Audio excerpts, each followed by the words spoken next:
Welcome, everyone, to the sharpest college football podcast. This is the Conference USA preview. As always, this is Buckmetrics, joined as always by Robert Martin. Robert, we are previewing the Conference of the USA. You are not of the USA, but you are my favorite Canadian. And just to get this out of the way, my annual Canadian joke. How do you get a dozen drunk Canadian frat boys out of your swimming pool? I don't know. How do you do that? Hey, guys, can you please get out of the pool? Okay, that's That's pretty good, so actually. Yeah, that's about right. That I that's could see someone in Canada doing that. Yes, but yeah, it's again. And here's the thing. We talked about Conference USA last year. I have since taking. I love Conference USA. It's great. I loved having midweek football. It scratched that itch. Still have no idea why it's called Conference USA though. I don't understand that part, but whatever. It's fine. It's good football. It's midweek. We're good with it. Don't understand why they get the naming rights to the entire country, but all right, sure. I agree. I This conference is as good as a poor in quotation marks conference can be. Losing one of the all-time great coaches for sharp betters, Jerry Kill. Yes. It still has an awesome personality, and it has a new entrant that we'll get to at some point, which I love. I love. I guess we'll just keep it at that for now. So, without any more fanfare, let me see here. There we go. Our conference preview or conference overview. Pardon me. First, last year we we both correctly predicted, and this was out on a limb. We both had New Mexico State go into the conference title game. We both had Western Kentucky, who was actually a prohibitive favorite and wasn't really a threat to make it last year. They really took a step back. Surprisingly, Liberty was the big unknown, and they really came through. We both have Tyson Helton as the next Conference USA coach to get a Power 5 job. We'll revisit that, and I have a strong feeling we'll probably both change our answers on that one.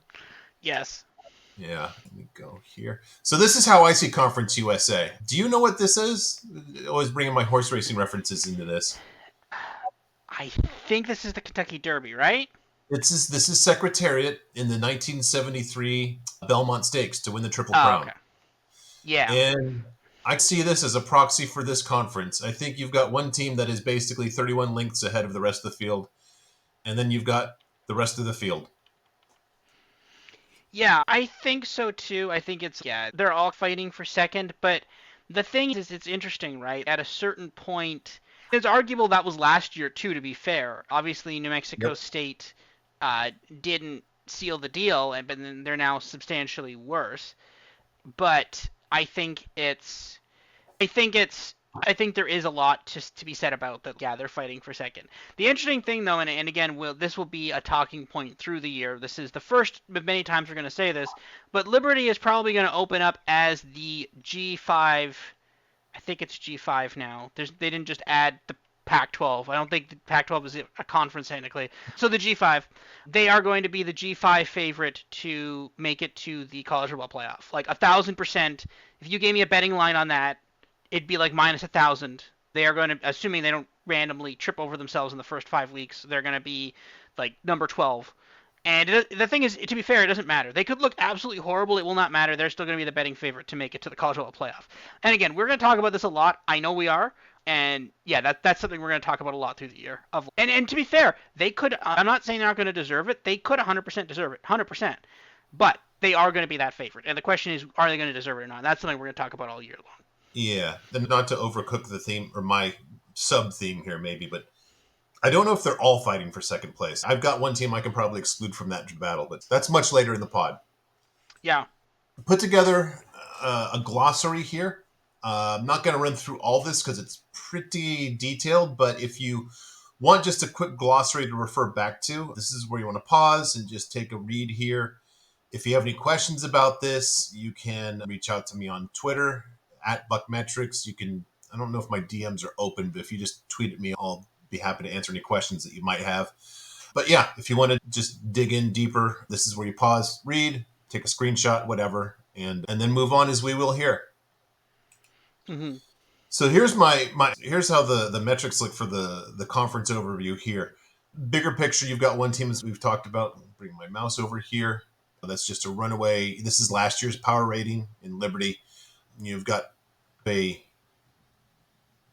grouping here. It's so fluid at this level. You don't know who can take a step up or a step back. Then you got the big unknown with Kennesaw State at the bottom here. Just some offseason developments. New Mexico State, head coach Jerry Kill. I don't know. He retired, but he unretired to go be an offensive analyst at Vanderbilt. Retired in quotation marks. No. I don't know. I, at some point, there's got to be like some sort of biography written about Jerry Kill, and I'm retiring from here, and I'm going to resurface in Mexico, and then I'm going to retire from what? Again, shout out to Jerry Kill, probably one of the best coaches in the game, straight up, just able to work absolute miracles in places you've never heard of before. Yep. But what are you doing? Just find one place. Now he's at Vanderbilt. And Vanderbilt, I would assume, is not particularly happy with their head coach. Is it what? Is basically someone at Vanderbilt said, "Hey, Jerry Kill, come and be an offensive analyst, and then if some stuff happens, maybe you could be head." Like, is that what happened? I think that's what happened. That has to be what happened, right? Because they're like, we can't fire our head coach now, but maybe if something happened. Is that's the only thing I can think of that makes any sort of logical sense as to the life of Jerry Kill here? Am I wrong? That's the only thing that makes sense. I'm wondering if he has to retire just for some kind of pension reason. That's the only other thing I can think of. It's just, yeah, if you quit or if we fire you. I don't think they would have fired him. He's a great coach. It's got to be some kind of pension related something. That's From my Medicaid. Guess. Yeah, exactly. UTEP and Middle Tennessee fired their head coaches after last season.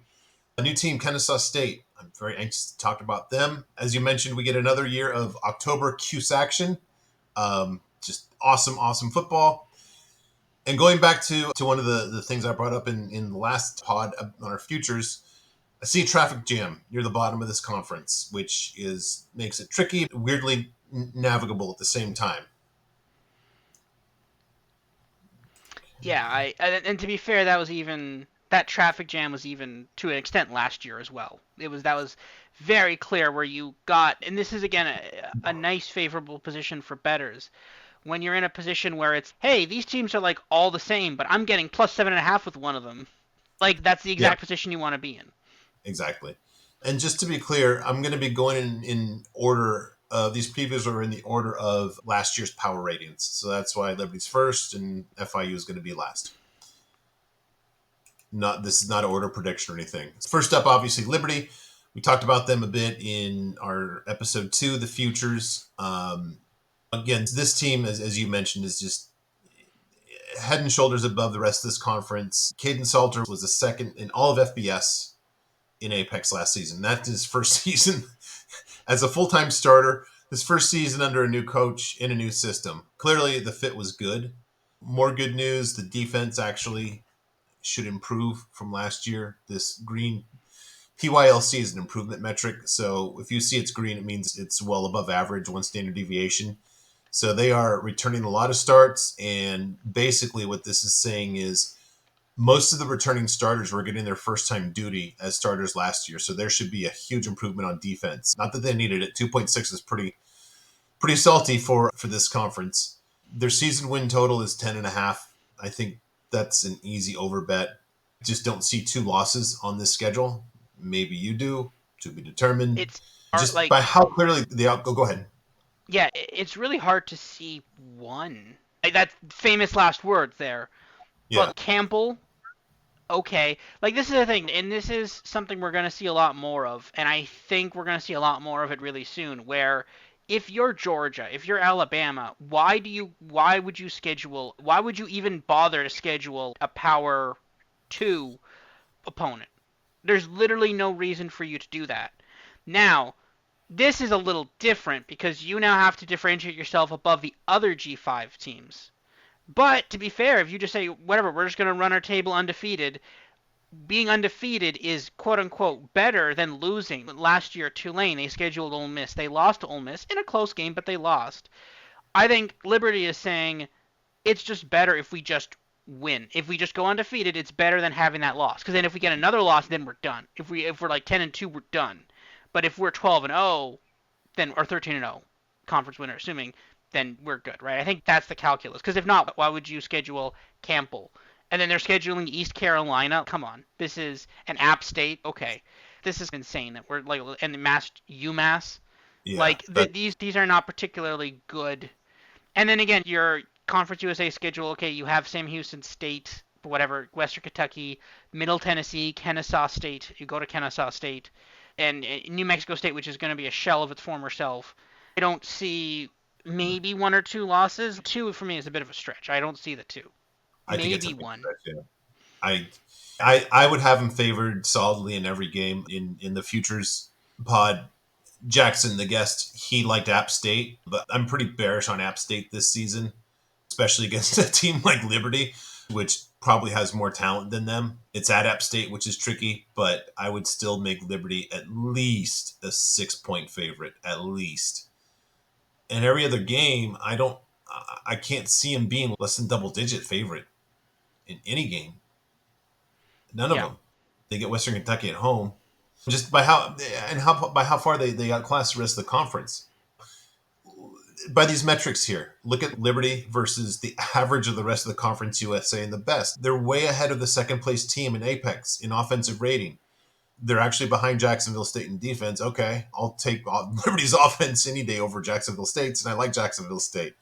But over the rest of the conference, they're still way ahead. And this is last year in total power rating, too. And again, here on the defense, you're going to have huge improvement. You should have, based on a lot of the learning curve for last season. I like him over. You definitely over the 10.5. I don't know what you're laying on that. You've got Minus to be laying that. 150. I'll Minus call it up. 150. I'll call up the odds. Bet 365 odds. Shout out to Britain. But yeah, I think it's minus 150. I think. Let me check. Yeah. Let me see. Do minus 140. Minus 140. I Yeah. like that. I need to run the numbers still. I identified possible plays in the futures pod. I'm going through this just as to test my theses for holes against you, and then I'll rerun my. I'll actually set lines for each game and derive win expectancies from that. But this is definitely on the list.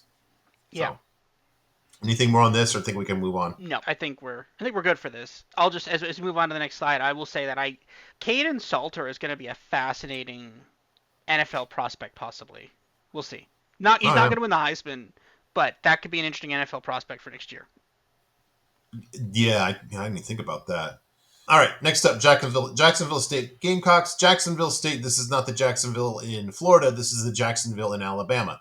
For those who do not know, Fun Rich fact, Rodriguez. I did not actually know that, but there is someone on Twitter posting pictures of all the states and where all of it's basically the county map of every state and it's like where they are, and I learned that. Now as a Canadian, that's totally fair that I did not know it was that Jacksonville. That's totally fine. But yeah, follow that guy. It's really cool. I'm learning so much about where I know where most of them are, but I just like the finer points of where some of these are. It's cool. Very fair. Rich Rodriguez, former West Virginia, Michigan, and Arizona coach. Very good coach. Passed the FBS test with flying colors last year. 9-4 in the first year in FBS after moving up from FCS. This is interesting. Look at their 4 losses. At Coastal versus Liberty. Actually, that was at South Carolina, pardon me, and at New Mexico State. I those are all very forgivable to me. There's not a bad loss there. That's And they played South Carolina tough too. That they was did. not an easy win. They almost won that game.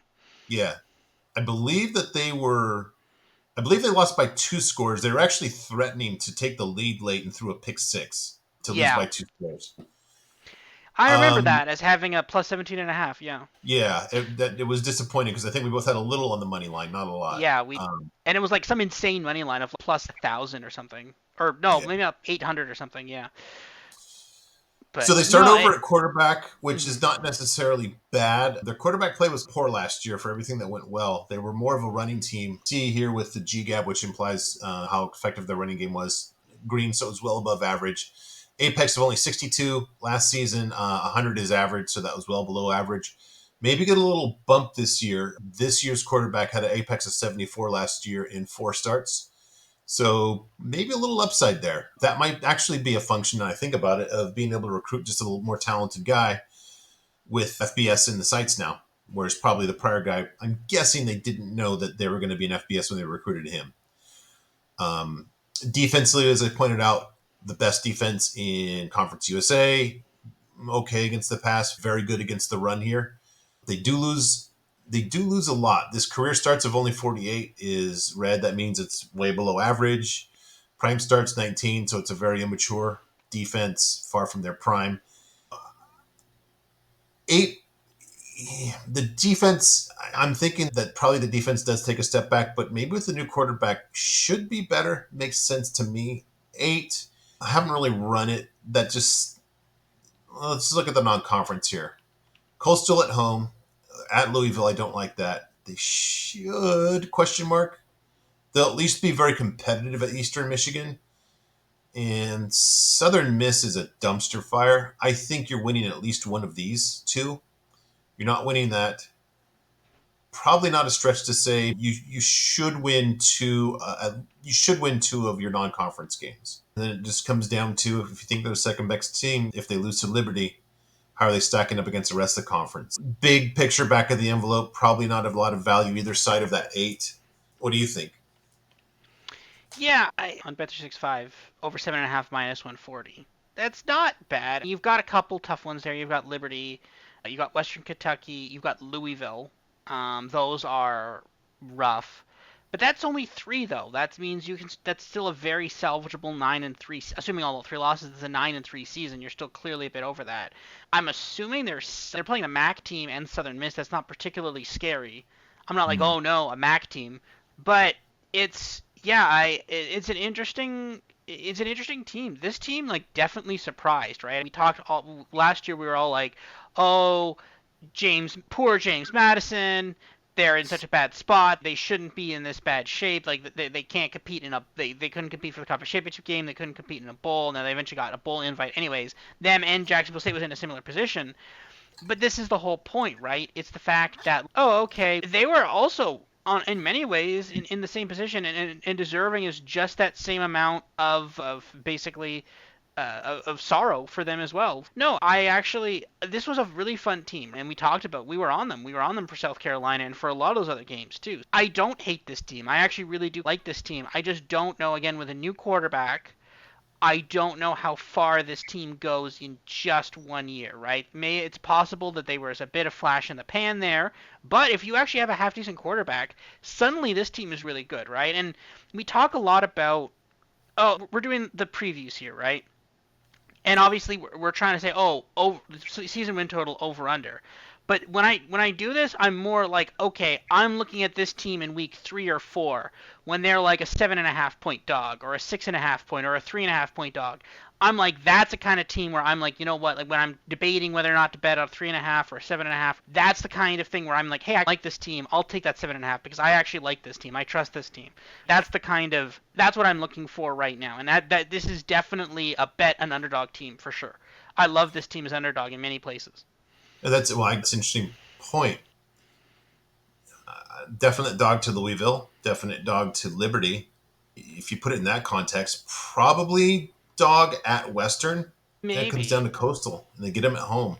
it's I don't Eastern know. Michigan, Southern Miss. They might be close. Those might. I don't think they're gonna be like they're not gonna be 3 point favorites in those games. I don't think. Yeah, I again now we talked about it's not models. This is just my brain, but my brain. If it's that close, I would take Jacksonville State.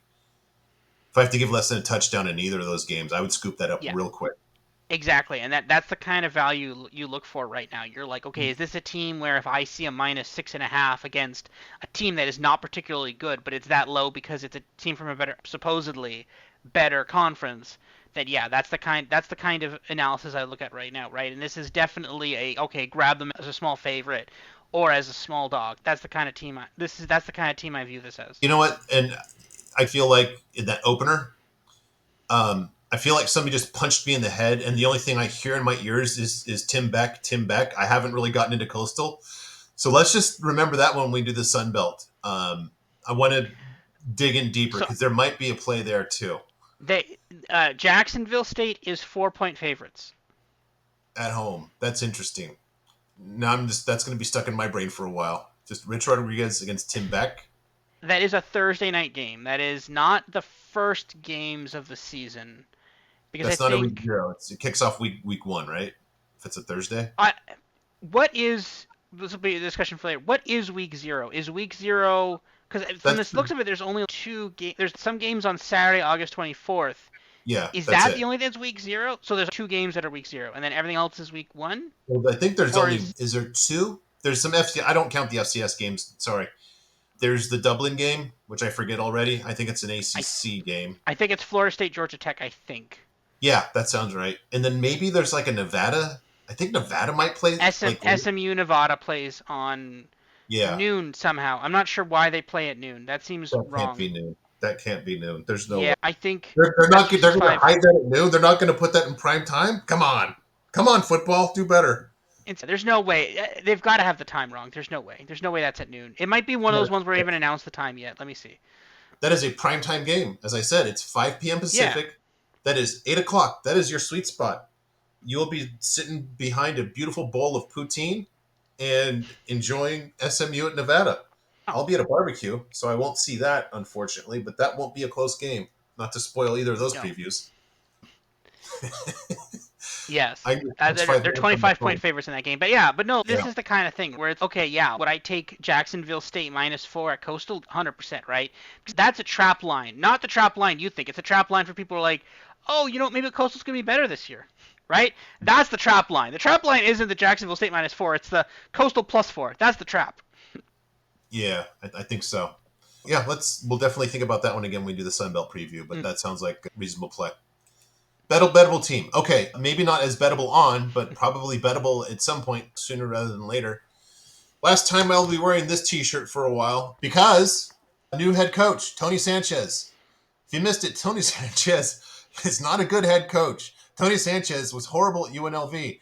Tony Sanchez only got that job because he coached at like literally a private high school in Las Vegas that I think is sponsored by Tillman Fertitta, who is actually like paying for kids to come from Los Angeles and move to Vegas to play football and basketball for him.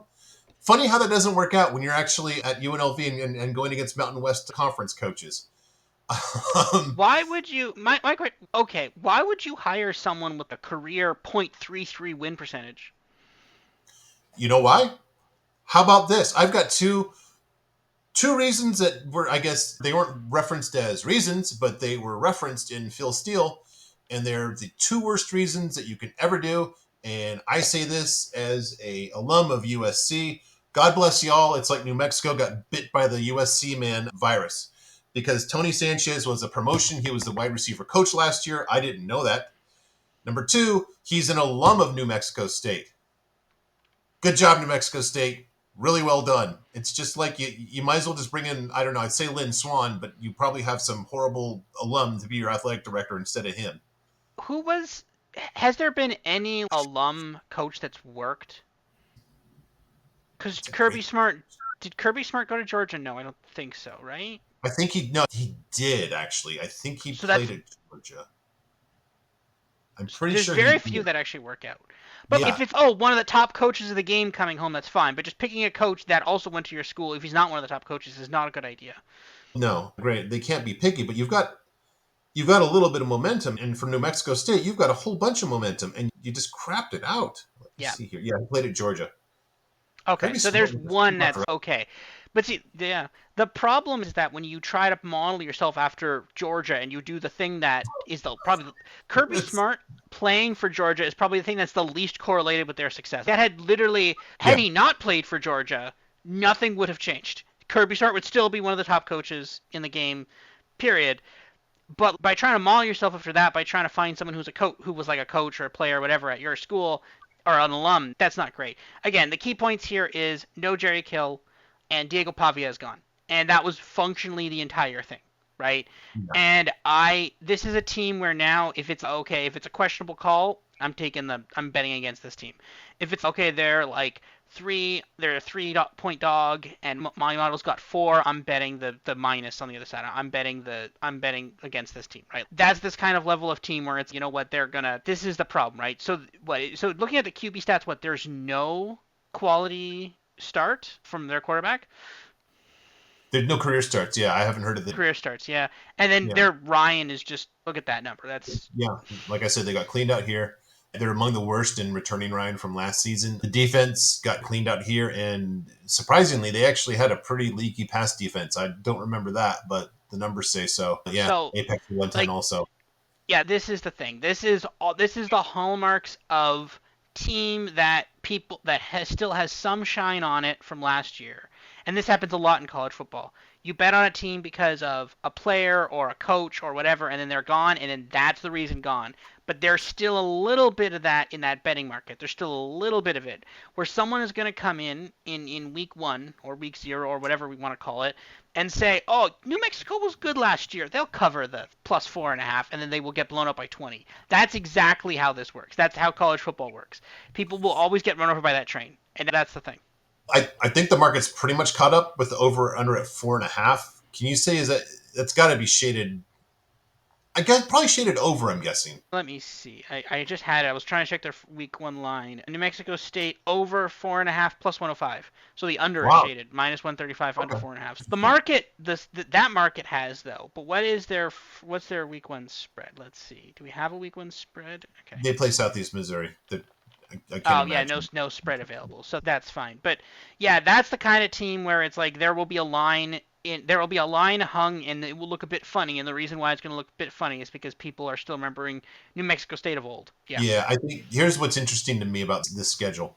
I think we agree that Jacksonville State should probably embarrass them. This might be, but this time I'll have my model, and it'll probably. I wouldn't be surprised. Slash, I somewhat expect that to be a play based on both our models here. These 2 weeks are very interesting to me. If at Sam Houston is close, that's a concern.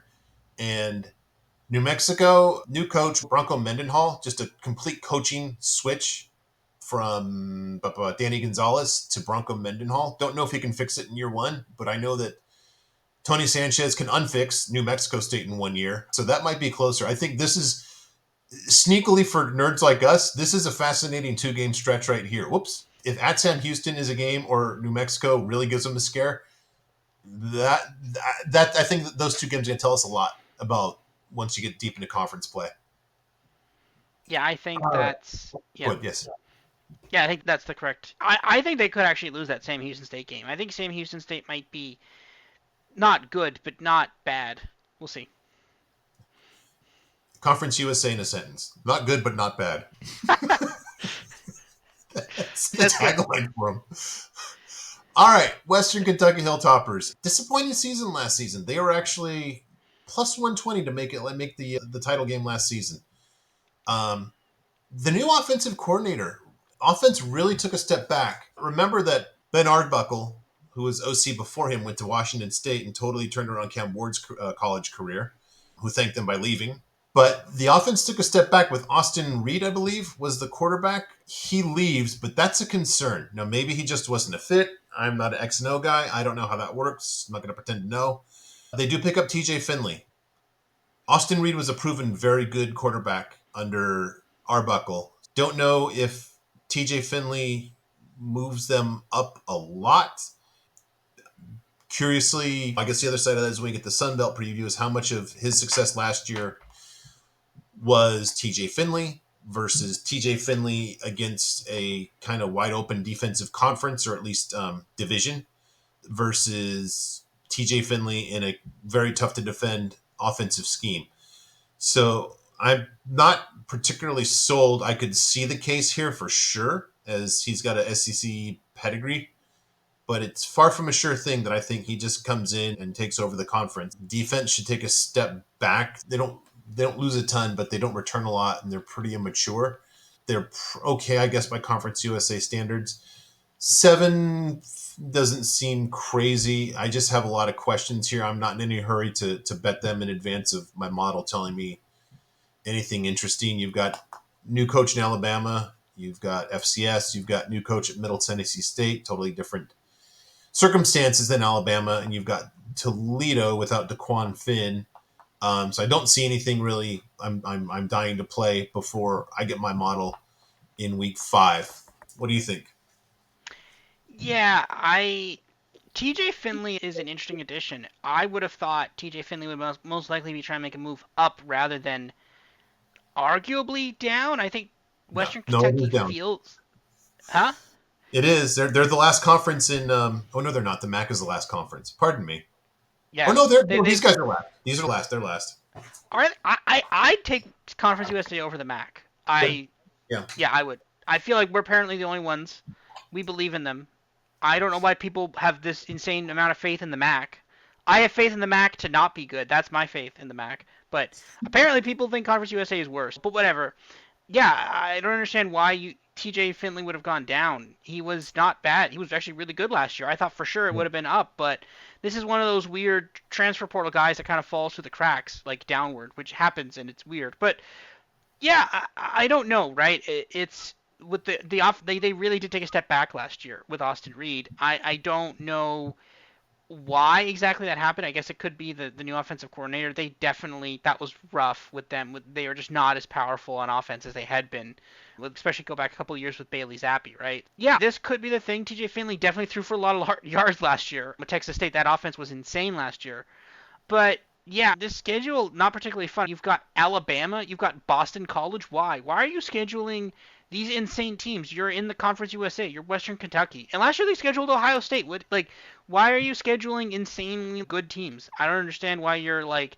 Are you that desperate for the $1 million paycheck? Is that what we're doing here? Because actually now, Yeah, yeah, that's probably what they're doing. They're just the like, answer is yeah. we want the paychecks. Yeah, okay. But I guess Bama and Boston College, so I guess we're just going to sacrifice 2 wins. Conference schedule is whatever. You have Toledo there, which is probably winnable considering the fact that the MAC turns over on itself every year or so. So yeah, I don't know. This team is. I really need to wait and see how this team is. I think we're probably gonna get a team closer to last year's Western Kentucky than reverting Yeah. back to 2 years ago Western Kentucky. But by how much I don't know yet. I think it's going to be probably closer to last year's, but I'd probably pencil in an improvement from last year. I think. Mm, I'd put that in. I'd have an eraser ready with my pencil on that one. I guess I'd say I don't know what to expect. No hurry to bet this team. I would imagine, just one last point. Maybe I'm thinking if you schedule Alabama far enough in advance, maybe it's a little easier to recruit in Conference USA circles. Pull a kid that's not a Power Five guy and say, look, you can play in front of mom and dad if he's from Alabama. Alabama is a very rich, talent-rich state. Not so rich at other stuff, but when it comes to college football, they do have a lot of talent. So maybe you can pull a three-star from Alabama by scheduling that game, in addition to the big check. Yeah, I was surprised that Middle Tennessee State finished this high last season.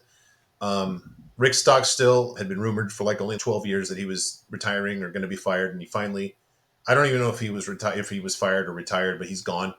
Derek Mason, former Vanderbilt coach, now the coach here. Vanderbilt, I think about an hour from Murfreesboro, the home of Middle Tennessee State. Tough year one, I guess I would say. Cleaned out on your offensive line. Your offense was not that great to begin with. Quarterback play was maybe average for Conference USA. Completely cleaned out on defense. Defense is actually good by Conference USA standards, so I don't know if that's a good thing. Only 8 teams involved with FBS are red, like significantly below average in all 4 experience and improvement metrics on defense, and they're one of them. That's a problem. The good news is Mason is a good defensive coordinator, so you've got crosswinds here. Not sure which one takes the narrative in that one. Season win total is at 5. I see them as part of the traffic jam. Great start to the season there between Mississippi and Western Kentucky on the road. You know, I think Western Kentucky is just in a different kind of, they play in different circles than these guys. Not a lot here. This just seems we just got to wait and see. I don't think there's anything that's instructive at all. Jesus, then they host Duke, which is weird, but I don't think that goes well. Then they're at Memphis because I guess they just really have some kind of death wish here. We don't know anything until these guys till we're well into October. Does that seem right? Yeah, this is obviously you're not getting it from Tennessee Tech, Mississippi. Have fun, Duke. Why are we doing this? Memphis. Why are we doing this? Western Kentucky. Yeah, probably not great either. This is going to be an interesting play team, right? This is going to be a team where it's going to be like the model is going to by the time we get to your Conference USA schedule, your Louisiana Tech, your Kennesaw State, right? They could be winless or maybe only 1 win before Kennesaw State, right? That could be like people are like, oh, battle of the 2 worst teams, right? Even though it's not actually. So that there's going to be some probably value plays on Middle Tennessee either way. Maybe we're going to see the data and be like, this team is actually not bad, or we're going to see the data and be like, actually, this team is really bad, right? There will be some value plays in that mid-season part. We'll just have to see which side we're going to fall on that. But yeah, no, there is a lot of question marks. I think their quarterback last year was not horrible, if I remember correctly. Their quarterback was like okay. That Apex 83, I think, surprised me a little bit. Was it like the quarterback's like Vendriel or something? I can't remember. I can't remember the name of the quarterback, but I thought their quarterback. Yeah. Yeah, it was something like that. He wasn't bad. So I'm intrigued to see what this team does this year. If it's let's see what this team does. I'm sure by mid-season, after the beatings from the first five teams, we'll our models will definitely have opinions on this team. I'm not going to try to discern anything without my model on this guy. This is interesting. UTEP. A lot of notes on this one. New head coach Scotty Walden, as I spoke about in the futures preview. That name is familiar. Back to the COVID season when Southern Miss they lost their opener of the COVID season. I think that might have been like the first game of the entire season. They were so bad that they fired their coach. Forgetting his name. Sorry. They brought in Scotty Walden, who coached all of 3 games and said this is really dumb, and he left for Austin Peay. So when they Well, that so one team that had 3 head coaches. Yes, go on. yeah, you should probably note there that because of that COVID season, the FCS season was Yeah, shifted to the spring. So good that's point. one of Yeah. the reasons why. Yeah, that makes it make somewhat more sense.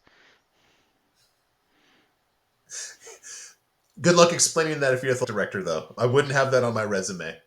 He was okay at Austin Peay, not awesome. Good conference record. Um, they have the least experienced offensive line in all of Conference USA. Like Middle Tennessee, but on the offensive line, there are only 5 FBS teams that are red in all these metrics for experience and improvement on the offensive line. They're one of them. One of only 5. One of only 5 in all of FBS. That's tough. Here's why I find them interesting.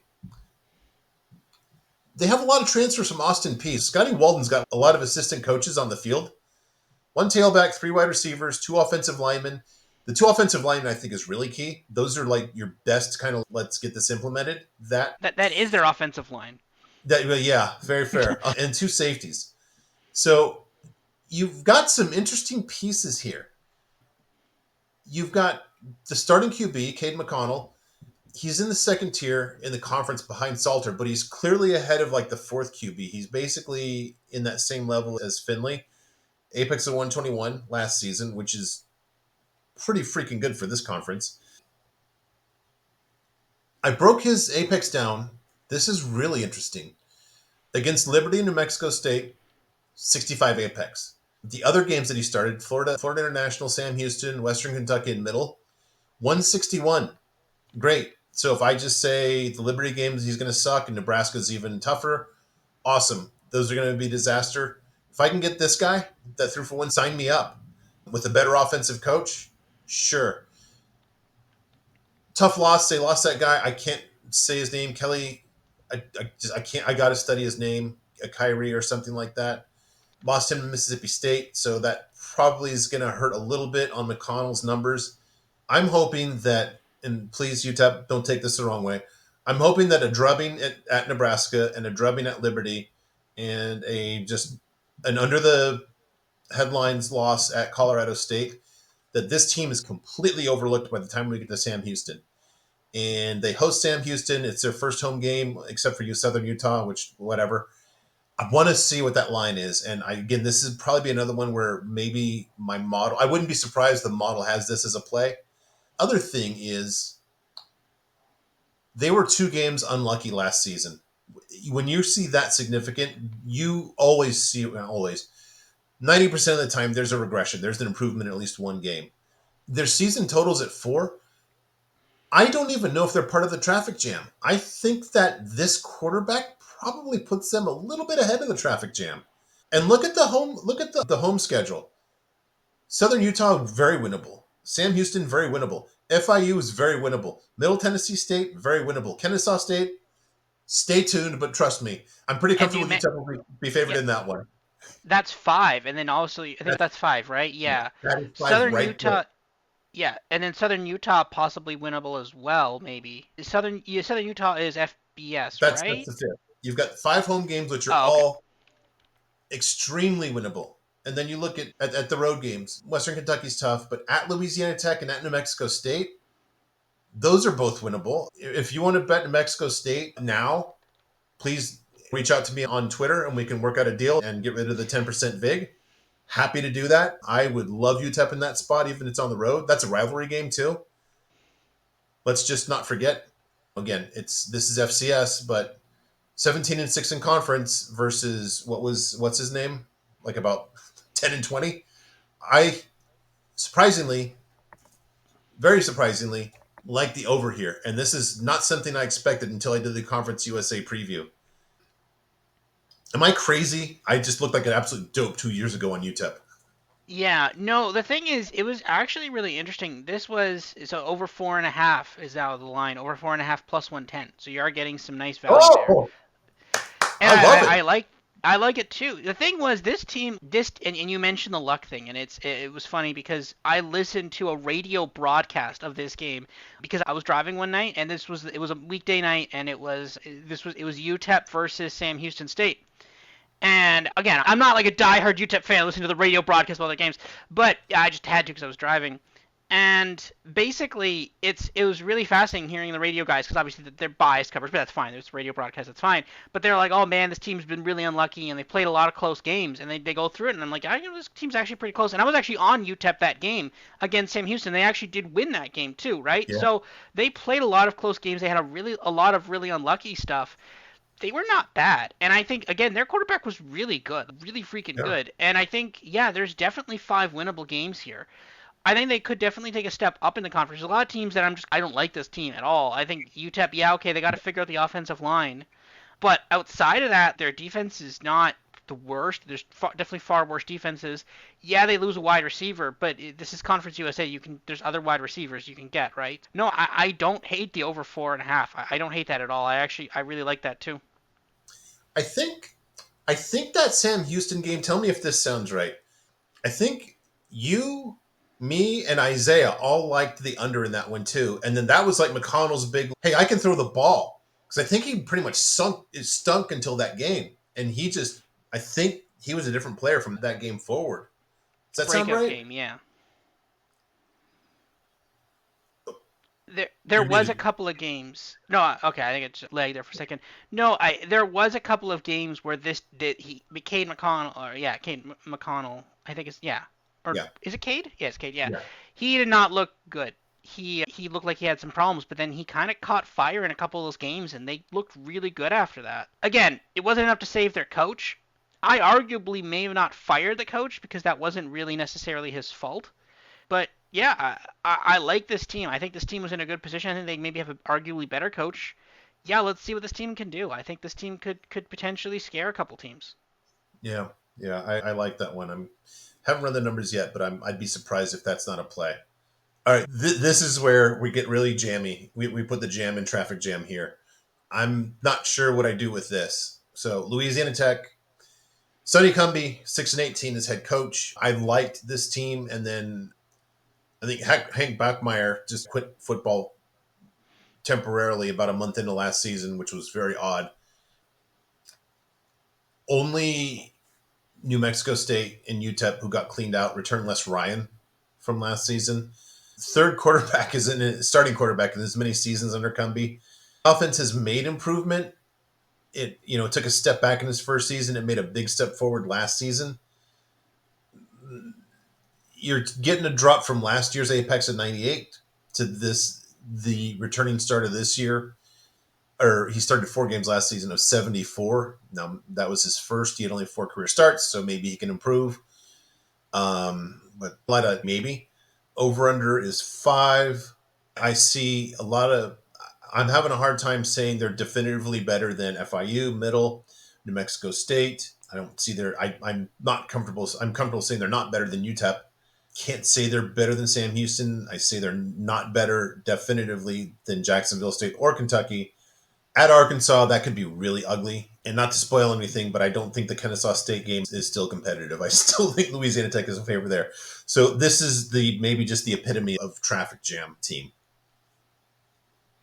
Yeah, this is a team I have no strong opinion on. I have opinions on other teams. I have no strong opinion on this team at all. Like whatever.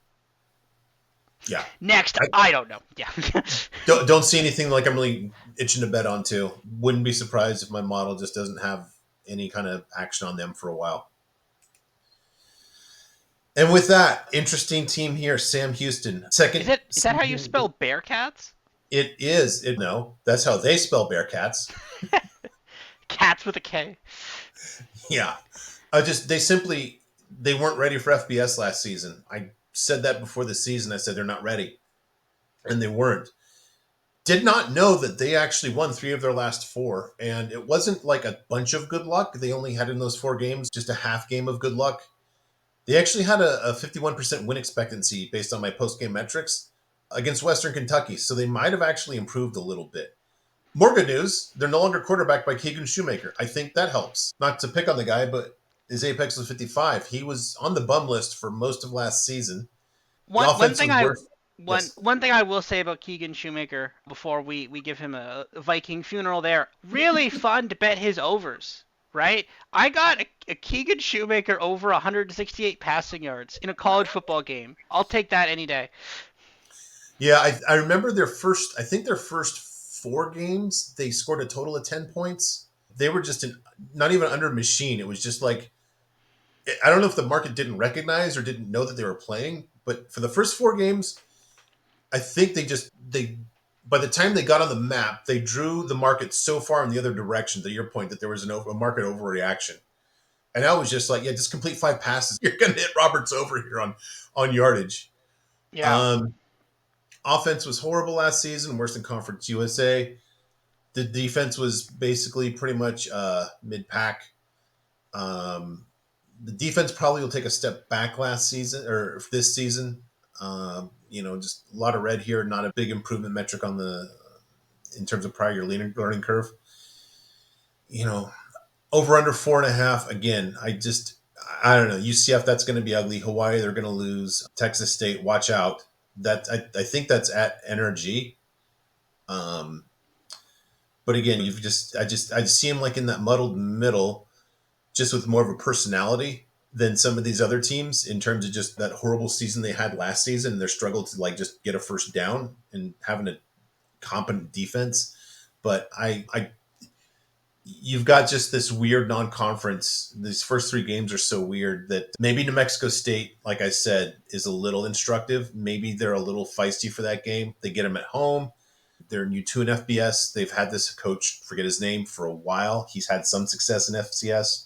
Maybe that's a glimmer of a hope of a game to maybe keep an eye on. But then they volunteered to go get punched in the mouth by Texas State. So I see him squarely in the middle in the traffic jam.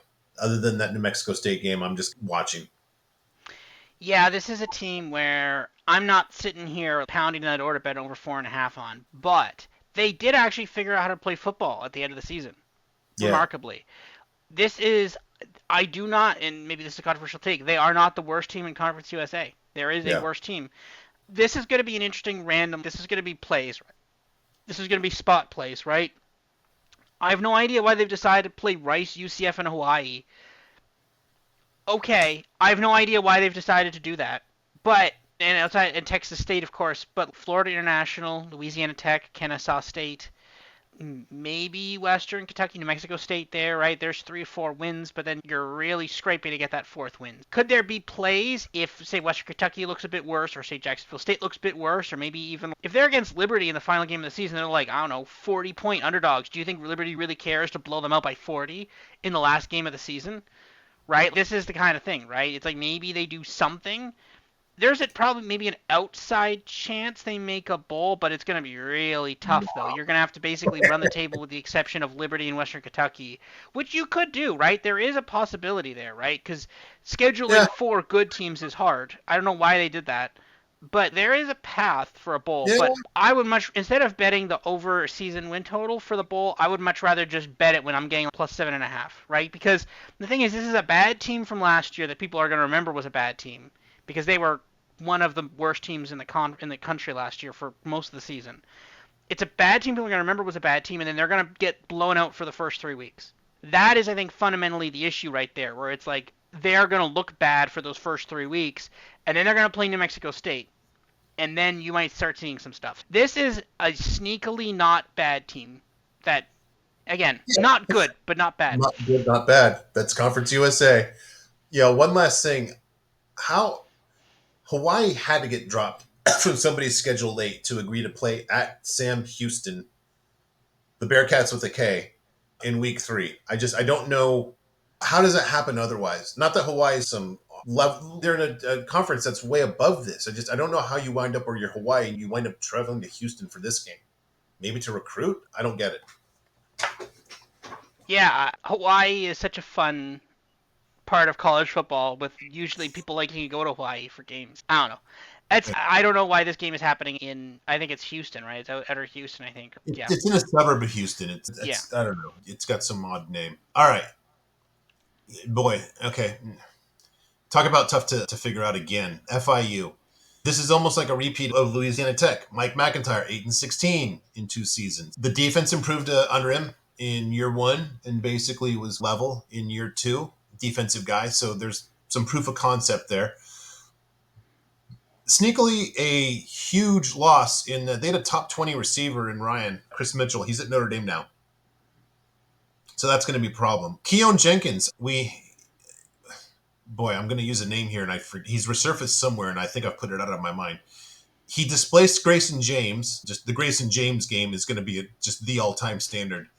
Nothing's going to replace that. Got off to a hot start here, Mr. Jenkins did. 149 apex in his first 3 games, and then he just stunk. 62 apex the rest of the way. And it's not like there was a bunch of awesome defenses he had to play in Conference USA. So that's concerning. One thing I'm going to look at, I think, that's going to be really instructive on whether they even make the traffic jam is this week 2 game hosting Central Michigan. Whoops. And why am I so big on that one? It's because Central Michigan, when we did our futures pod, the MAC is a horrible passing conference. Just awful, dismal. And Central Michigan had a defensive apex of 130. I don't even know how that's mathematically possible if you're playing in the MAC. It shouldn't happen. You're bad beyond belief. So I'm looking, and this is just real nerd stuff here. No, I'm looking. There's no way this game's going to be on TV. I'm going to be interested to see how Keon Jenkins does against the Central Michigan pass defense at home. If he's not torching them, that is a bad sign for the rest of the season. That's just a test he has to pass. I don't think that if he does well, it's a great season for them. But if he struggles, this is going to be a tough one for FIU. Season win total is at 4.5. I think they're in the traffic jam. If he struggles throwing the ball against Central Michigan, they might be at the tail end of that traffic jam. Starting the season at Indiana too could be tricky, since I think you and I and Jackson, the guest on the Futures Pod, all Indiana in year 1 under Signetti. So this is surprisingly rich in content just in terms of the quarterback play. But I'm not making any predictions until I see week 1 and 2. Yeah. One interesting note about this is that, obviously, shout out to Phil Steele. I have mine for Bucks on the way. But for some reason, and I can't understand why, I understand this part, he basically puts the teams in order of strength in the sections, right? So weirdly, he has Florida International 4th. Now, Yeah. I was flipping through it for my first look. I'm like, why is Florida International here? They should not be 4th. I was like, why are they 4th? They should not be anywhere near 4th. There are a lot of problems here. One of them, obviously, Keon Jenkins, came in, had a couple of good games, and then not a couple of not really good games. Chris Mitchell, and the thing is, again, part of the reason he was able to have those good games was Chris Mitchell. A large part of their offense was Chris Mitchell, and that's gone now. So that's a problem. The other thing is the fact that their defense is good, so yeah, maybe we're going to see a lot of low-scoring games here, but this team is going to really struggle to put up points. You could see it a mile away. I don't think this team is particularly good. Their defense is good, okay, but their offense is going to be really bad, and this is going to be like what the 4.5. I'm actually tempted to put an under on that, -170. The Yeah, books are ahead of us. They know. I think this is the first team where I just said, yeah, this is a huge traffic jam. That was my first inkling too. But then I'm just like, there's so many coin flips of just, can you really say, yeah, they're going to beat Middle Tennessee? Can you really say New Mexico State, Sam Houston, UTEP, Louisiana Tech? Those are maybe not UTEP, but I think the rest of them are pretty much coin flips. You have that many coin flips on your schedule. That just, to me, this is where I said, yeah, this is a traffic jam for sure. You can't. I love to fade teams like this, but you're just in a big neighborhood of other teams with as many problems. Yeah. So I'm with You you, but two. I'm not. I like Yeah. my version of not good, not bad, or not bad but not good. I don't know. I'm low on this team. Maybe that's famous last words here, but you're not gonna. It's gonna take a lot for me to bet on this team for that. I'm gonna need a lot to get on Very, behind this team. very fair, but the hurdles are pretty low, just the same. So we'll figure it out. This is a team I want to say I'm not going to tune in to watch, but then if there's a game that's surprisingly close, I'll definitely watch it, especially on a Tuesday. Absolutely. Oh, Robert. I've been waiting for this for so long. I, folks, this is my favorite futures bet of 2024. Um, I'm gonna try to say this without being mean, but it's gonna turn out mean. Kennesaw State Owls. This team is not ready. This team is not close to ready. This team wasn't ready last year when they weren't even playing at this level. This team was not ready to play at an FCS independent level last season. They were 3-6 last season as an FCS independent. I think they got kicked out of their conference once they made it known they were going to Conference USA. The pettiness no is not limited to just FBS, apparently. 8-12 as an FCS team the last two seasons. Great. Congratulations on that. They were 17 and a half point dog to not late season Sam Houston, like still how really bad Sam Houston. Starting quarterback. I did not know this. I believe Jackson pointed this out to us.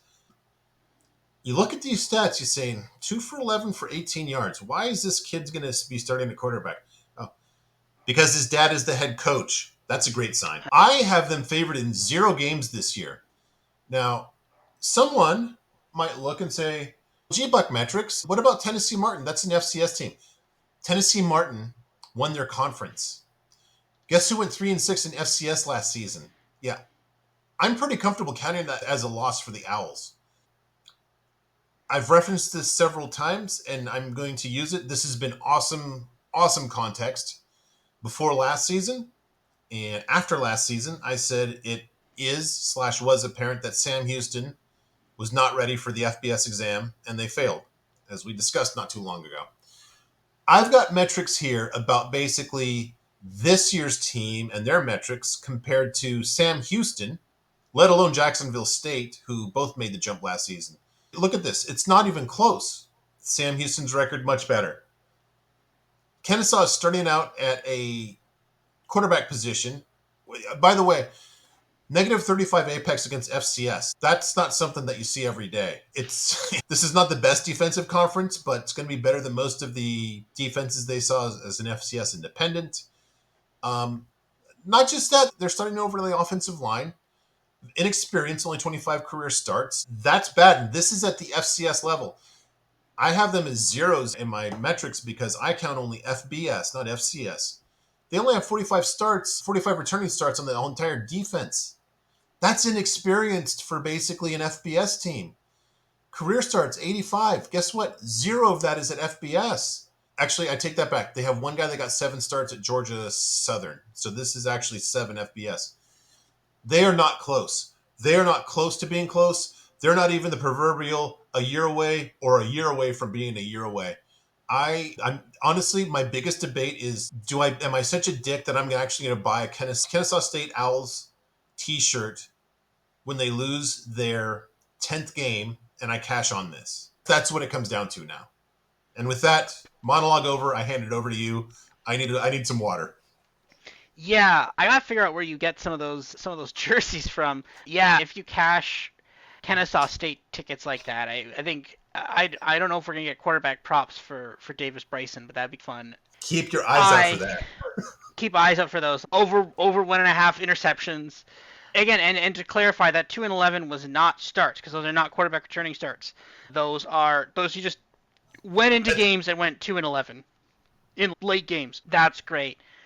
Now the thing is, this is very clearly a program where they want to get to the FBS level, and the plan was get to the FBS level, and then they're like, oh shoot, that's our coach. So I'm gonna go with he will not be the coach after this year. Just a guess. Uh, Crazy, Really? I know. I don't think he might not finish this season as the head coach. The thing is, when you're looking at college football, right? Because obviously you have the biggest schools at the top, then your next biggest, the next biggest. And with the exception of say like the Ivy League, which at some point might push to get into FBS maybe, but it's questionable. They're like the only teams left that have any sort of residual value, like your Harvard, Yales. Everybody else in FCS is negligible value. There's no all they're in FCS because they're a smaller school. And I think you're starting to realize you're pushing now with Kennesaw State, Delaware State, where they're like, okay, this is it. Once you if you get into here and if you don't get into here now, we might be locked out of FBS forever, right? And I think some of these states, some of these schools, and SMU to some extent they're ready already, so that's not the greatest comparison. But they're trying to push up, right? But I think you're starting to see some of these FCS teams who might be struggling the last couple of years, like Kennesaw and Sam Houston. They're like, all right, we're ready. We're gonna go into FBS now. And I don't think this team is ready. This team looks really. These numbers are really staggering. You're going to start a guy who went 2 for 11 for 18 yards. That is really concerning. That Against is FBS teams. against And FCS teams. And you were 17.5 point dogs. Now, to be fair, you did cover that, but I'm almost wondering if that was like Sam Houston being bad and not you being good. Yeah, this is not. These are not good numbers. These are all really bad numbers. They are yeah. not good. These are massive red flags. If you're sitting here being like, "Oh, okay, what positives do I have on this team?" They have a defensive player from Georgia Southern. That's the bright spot. The bright spot is they have someone who played on another G5 team. Wow. Yeah. They have a guy that That's played for Clay Helton. But I what a just I cannot possibly see a path to 3 wins here. I cannot. Do you have an updated number? It's got to be down to 2. it's 2.5 minus 110. You've got to be kidding me. There's no way. That's unbelievable. This is my biggest bet, and I haven't even run the numbers yet. I cannot see. They're squarely behind the traffic jam.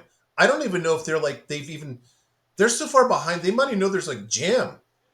They're, like the traffic jam might be like 2 miles up the road, and they're thinking, "Oh, I'm going 35 here. This road is nice." They don't even know how far behind they are. They can't be. Yeah. Yeah. I don't. I'm just gonna kill this to death. Just clearly, um, I'll put it this way. This is that weird seasoning that makes the Conference USA dish. It's wow. Did you put cumin in these brownies? It vaguely works. I get it, but there's a kick here. Kennesaw State is the kick in the brownie. It's the cumin in the brownie. This is like Akron. This is like the Conference USA's Akron. This is okay. This is Akron because Delaware State's actually pretty good. I think they went to the playoffs last year. I think so. Like that, Delaware State when they come next year will actually be half decent. But this is bad. I don't. This is very clearly a school that's trying to push to get into FBS because they Yeah. realize that the door is closing, and I think they are not ready. And I think they know they're not ready, which is why you just say a 3-6 in FBS last year, 8-12. So that means okay, let's extrapolate that back a bit. You were basically 6-6. Actually, not even 6-6. You were 5-6 the year before. So an under 500 record at FCS the year before. You lost to arguably one of the worst teams in the game last year at the FBS level, and you were 17.5 point underdogs to them. And you're now like, okay, now we're good, and we're gonna have a worse quarterback. That's bad. That's a problem. There are a lot of problems here. There's giant red flags all over this one. So Yeah. yeah, I love the under here too. I actually like this under.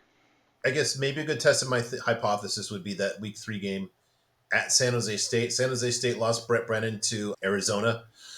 They have the old Navy coach, Ken New Montalolo, pardon me, and he's not running the option. He got some guy to run the spread and shred. So it's not like you've seen Kenny's offense before.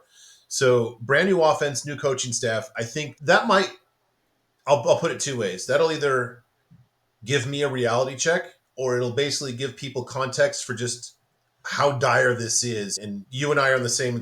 We're seeing the first strains of a crazy virus here that people will be wise to maybe about halfway through the season when the guys on a Yahoo podcast say, "Hey, who really stinks is Kennesaw State. They Yeah, and lost we're by gonna be 50 the to Middle ones. Tennessee."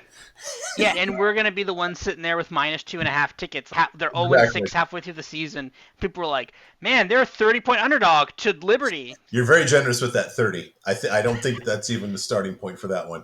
Um, all right, I think is that yeah okay. So that is it for Conference USA.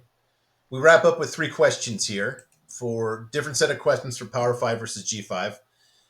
First question is which current Conference USA coach will be the first to get a Power 5 head coach job? We both had Tyson Helton of Western Kentucky. I want to change my answer, but you go ahead first. I think you probably want to change your answer too. I think we're having the same answer here, Jamie Chadwell. I suspect Auburn hired the wrong Liberty coach, and they might correct that this year. We'll see. Someone will correct it, right? You're looking at a lot of SEC potential SEC teams.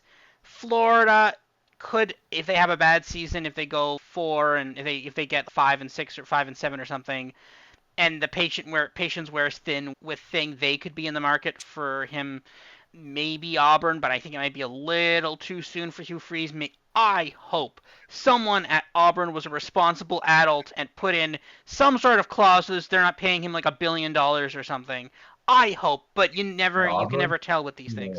No. No, there's No. no way. Yeah, but there's a couple SEC schools, potentially a couple of Big Ten schools that could maybe circle the wagons on this year. But yeah, I think there's a couple, maybe ACC as well, Big 12. I think it's very clear if he has an even halfway decent year, he's gone, and I think that's yeah. I think you're right on. As a Florida fan, would you just love to have Jamie Chadwell there? It'd be cool. I'm not gonna lie. I'm not saying that Billy Napier's time is over. I think that Florida has some pieces this year. I don't think, again, his offenses have been pretty good. He seems to have fixed Graham Mertz, but we'll see how this year goes, right? And I think I if they can fix the defense finally for the first time in God knows how many years, it's got to be like what 5-6 years Florida's had a bad defense. If they can finally do that, then okay, Billy Napier's safe. But you're looking at Mississippi State just hired a new coach. Auburn could potentially be in the market. Who else? Maybe Kentucky if they struggle this year. Nah, he's not. Maybe No, maybe Clemson if Clemson gets tired of the Dabostini shtick. Maybe there's a couple of Southern schools that I think could get desperate and go after. Not desperate. Yeah, He's a good pick, but there's some actually, schools. yeah. One more idea on that, and then I'll get back to something. North Carolina would be an interesting one because Mac Brown's up there in years too, and that might make a geographical fit. The other thing, just to use a little asshole reporter angle, I'm just writing down here. Robert prefers Graham Mertz to the Jamie Chadwell offense. Do I have that correct? It's a little early. We will see, but they did. Again, we're not talking about Florida yet, but they had that was a good offensive. It was a good offensive season for Florida. That's a true statement. That is a fact. Yeah. Special teams, defense, it's a different story. But offense, that was good. But Okay. yeah, Yes, he does. Okay. All right. This is tough because half of this you've got a traffic jam here, but then you also have it's hard to gauge what. There's not a lot of look ahead lines here. One upset in this conference. I'll go first on this. I like UTEP over FIU. I think that's a is crossroads that game. Both is that an programs. upset? I think right now it would be. Would you? I think now it is. Let's look back here real quick. The FIU season total is 4.5. UTEP is 4. If I go off of that, Yes. yeah, I think that they'd be favored right now. Is there? Do you have any look ahead line for that game?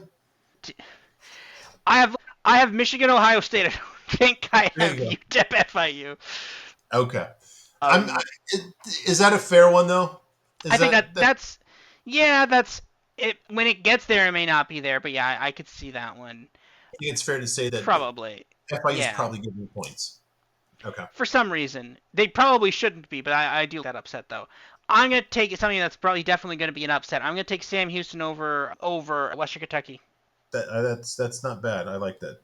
I think Sam, because I remember being on Sam Houston in that game against Western Kentucky and feeling very sad when they lost it. Again, I covered the spread, but did not get the money line win, and that was sad. Yeah, I think they might get the job done this year, but yeah. All right, and then which two teams are going to play for the Conference USA title? I'm going to let you go first. I'm still not completely decided on this. I want to hear your opinion before I go. Well, I mean, we know half of it on both of our ends. It's obviously Liberty, and see, I think that traffic jam is just extends all the way to two. I don't think that traffic jam gets. It's not 1-2 down. It's one traffic jam is what I think it is. I think that traffic jam is a lot closer to just two. I think it's Liberty running away with it and everybody else bunching up behind them.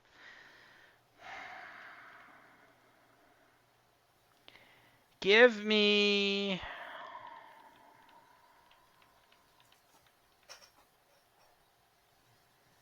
See, the problem is you can't even be like, oh, give me the best quarterback because then they'll be bad. Like, their quarterback will be bad then, right? If you'd say next best quarterback, you'd go UTEP, but okay, but he could just be bad, right? You can't even do that. Or So maybe they haven't fixed the offensive line. That's yeah. yeah, You're going along my thought process here. That was one of my opportunity, one of my possibilities. because it's, oh, you pick him and then they go 2-10, and you're like, okay, that's sad.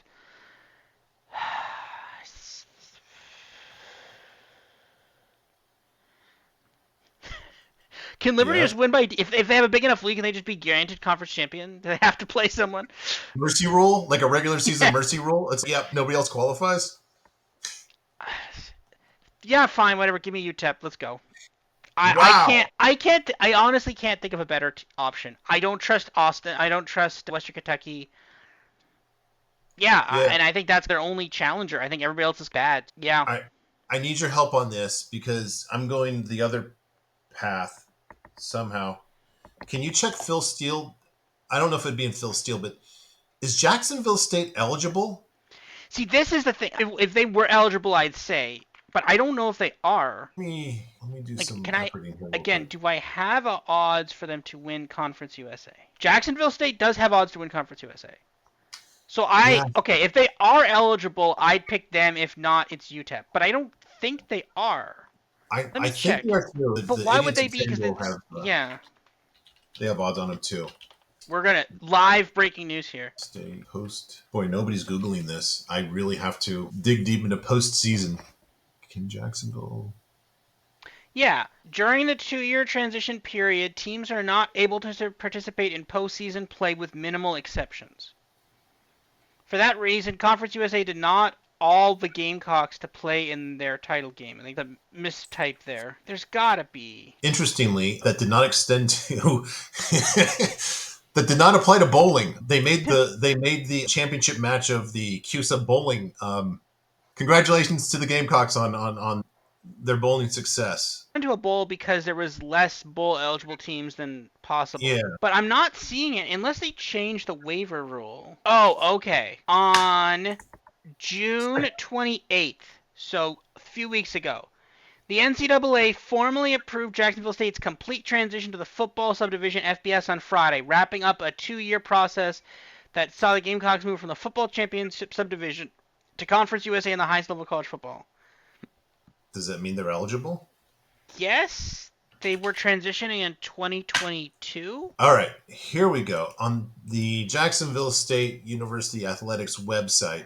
That's Okay, yeah. got some graphic here. Here it says it will be a full-fledged member of FBS and CUSA this season, so they are eligible. So Sam Houston is not. No, it says they're eligible too. Okay, there's your future bet. So you're going with Jacksonville State? I guess, unless some sort of weird legal proceeding stops it. So we both have Liberty versus Jacksonville State, a long, drawn out, yet not so dramatic finale to the Conference USA preview. Any final thoughts? No, I think this is again. I was not sure if I was gonna like this conference last year, but then I saw Tuesday and Wednesday football, and then I loved it. So 100%, I am a Conference USA fan now.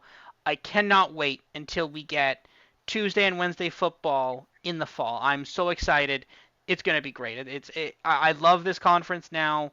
It's great. It's I'm looking forward to somehow I'm going to Japan for 1 week in October. I almost look forward to trying to explain to my in-laws on a Wednesday night, which is going to be like Thursday morning Japan time. I want to watch this and just explaining to them why. A great conversation starter. I just might return alone from Japan on that trip. My wife just might stay there after that. But it's Conference USA, you've got the Kennesaw State Owls, the cumin and the brownie, the odd spicy seasoning that kind of works. And in conclusion, Conference USA, not good but not bad. not good but not bad. Yes, I think words to word that should be on there. The SEC is it just means more. Conference USA should be not good Not but not bad. not good, but that's got to be the YouTube title. Got to Yeah. be. All right, Yeah. All right. Robert. We'll catch up Yes. shortly about the Big 12 with our friend Nathan. Until then, Yes. See you, everybody.